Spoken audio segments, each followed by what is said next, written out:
নবী সাল্লাল্লাহু আলাইহি ওয়াসাল্লামের দুটি হাদিস আমি উল্লেখ করতে চাই, তার উভয়টি বর্ণিত হয়েছে সুনান আবু দাউদের ভিতরে। তার একটিতে নবী সাল্লাল্লাহু আলাইহি ওয়াসাল্লাম বলেছেন, ওয়াইলুল লিল্লাযী ইউহাদ্দিসু ফায়াকযিবু লিইয়ুযহিকাল কওমা বিহি।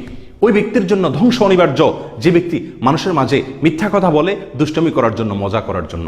ওয়াইলুল লাহু সুম্মা ওয়াইলুল লাহু, তিনবার নবী সাল্লাল্লাহু আলাইহি ওয়াসাল্লাম তার জন্য ধ্বংস যে নিশ্চিত, ধ্বংস যে অনিবার্য এবং তার ধ্বংস যে অবশ্যই হবে, সেই জানান নবী সাল্লাল্লাহু আলাইহি ওয়াসাল্লাম আমাদেরকে দিয়েছেন তিনটি বার, একবার নয়।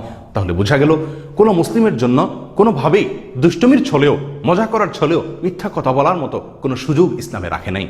প্রিয় বন্ধু, নবী সাল্লাল্লাহু আলাইহি ওয়াসাল্লাম আরেক হাদিসে বলছেন যে আনা যাইমুন বিবাইতিন ফি ওয়াসতিল জান্নাতি লিমান তারাকাল কিযবা ওয়া ইন কানা মাযিহান।